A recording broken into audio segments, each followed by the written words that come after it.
J'espère que vous allez bien. Alors, comme je vous ai promis l'autre jour, aujourd'hui, je vais commencer à travailler sur les œuvres au programme de la première année du baccalauréat. Et j'ai choisi de travailler aujourd'hui sur la fiche de lecture de La boîte à merveilles.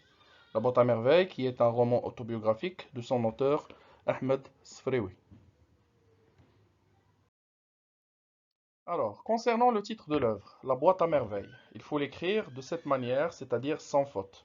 J'insiste sur ce détail parce que le jour de l'examen, il faut l'écrire sans faute. يعني العنوان يتكتب بدون خطأ.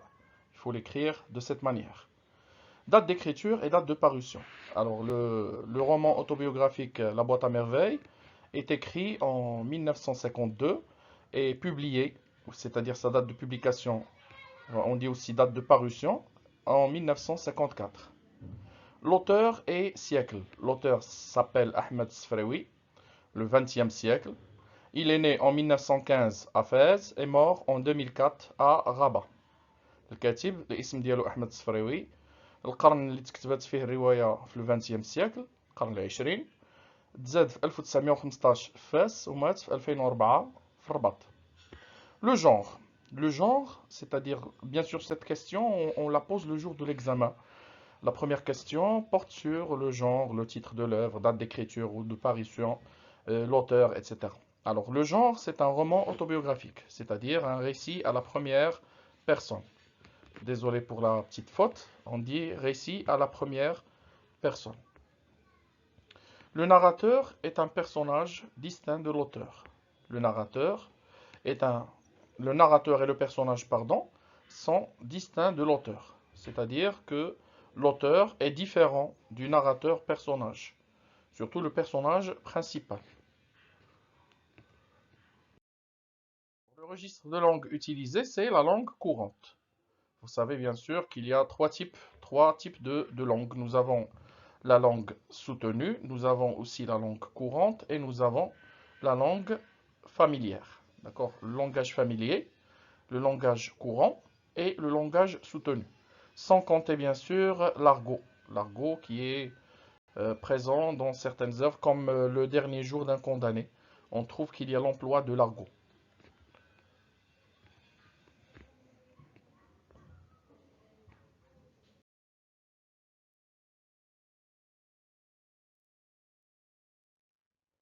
Alors, nombre de chapitres. Nous avons 12 chapitres. Nombre de saisons, 3. L'hiver, le printemps et l'été. Ce qui veut dire que l'histoire s'étend sur 3 saisons. 3 saisons, ce qui veut dire à peu près 9 mois. 9 mois. Âge du narrateur, il a 6 ans. Le narrateur enfant, bien sûr, il a 6 ans. La durée du récit, presque une année, puisque je vous ai dit que l'histoire s'étend sur 3 saisons. 3 saisons, c'est-à-dire 9 mois.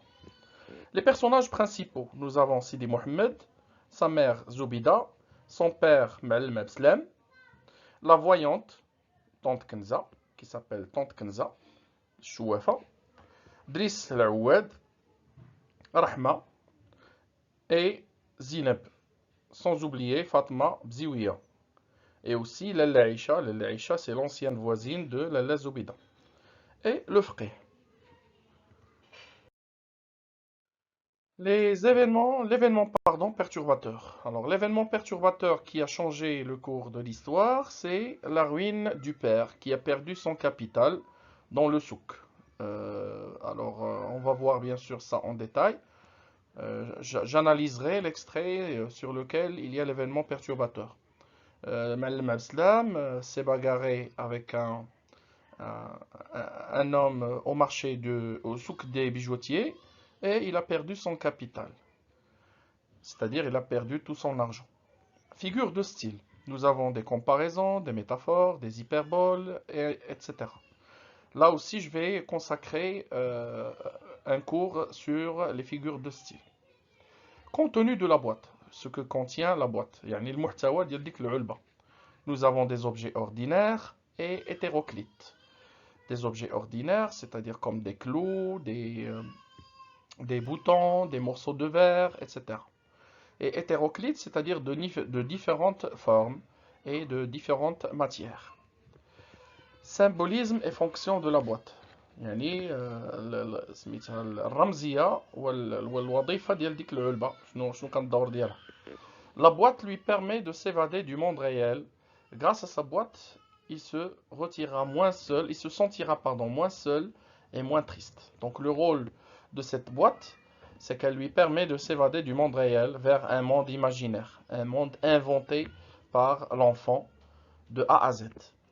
Et grâce à sa boîte, il se sentira moins seul et moins triste. Donc c'est aussi un objet qui lui permet de se sentir moins seul. Puisque nous savons que Sidi Mohammed, c'est un enfant qui se caractérise par sa solitude. Il se croit, il se prend pour un enfant extraordinaire, un enfant qui n'a rien à voir avec les autres enfants de son âge. Eux, ils se contentent de ce qui est visible, de ce qui est matériel, de ce qui est concret. Lui, il rêve de franchir le pas vers le fantastique, de découvrir l'invisible, de découvrir un monde caché. يعني سيدي محمد كان تيمتاز بأنه طفل حلوم، طفل عزيز عليه كل ما هو مخفي، مقارنة مع الأطفال الآخرين اللي في السن ديالو اللي كان عندهم يعني الرغبة غير في تقليد الأعمى، وكانوا كذلك تيرتبطوا بكل ما هو مرئي، tout ce qui est visible.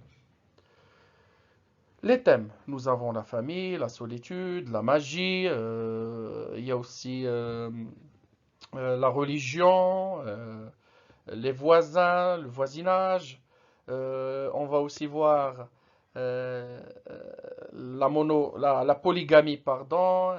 Donc il y a plusieurs thèmes qui sont traités dans la boîte à merveilles, des thèmes qui sont en rapport avec la société marocaine du XXe siècle. Lieu ou fréquenté يعني الأماكن الموصوفة أو يعني اللي كان تيتوجه لها البطل أو تدور فيها مجريات القصة. Nous avons Dar Chouafa, la maison de la voyante, le Msid ou l'école coranique, يعني المدرسة القرآنية, le bas mort أو الحمام, la maison de la Aïcha. La maison de, bien sûr, sa maison, c'est-à-dire Dar Chouafa, et nous avons aussi la maison de la Aïcha, parce que la mère du narrateur et le narrateur, ils vont rendre visite à Lalla Aïcha chez elle. Il y a aussi la Qessaria. La Qessaria, c'est un endroit qui joue un rôle très important dans la vie de Sidi Mohammed, dans la mesure où c'est l'endroit où il va aller avec sa mère, il va accompagner sa mère pour lui acheter les vêtements de la fête de Ashura. يعني قصرية الملابس ما فين غيمشيو الأم ديالو باش يشري الملابس ديال عاشوراء. Les ruelles, c'est-à-dire les petites rues de la vieille Médina de Fès. La Médina de Fès, Médina Qdima, la chambre de Rahma, le souk des bijoutiers. Il y a aussi le mausolée Wad-Darih, et la maison du voyant, l'Arrafi. La ville du récit. La ville, c'est la ville de Fès, la vieille ville, Médina Qdima. Le prénom du père et son métier. Abslam, et c'est un tisserand.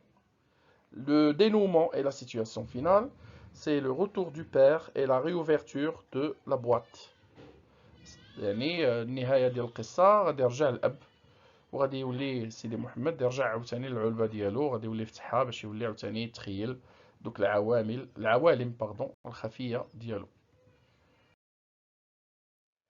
Caractéristiques du personnage principal, ce qui caractérise le personnage principal. C'est tout d'abord la solitude. Il se sent seul parce qu'il se sent différent des autres enfants de son âge. يعني تيعاني بالوحدانية لأنه تعتبر راسو أنه مختلف على الأطفال الآخرين اللي في السن ديالو. La capacité d'inventer des mondes fantastiques. القدرة على خلق عوالم خيالية. Les déclencheurs du récit.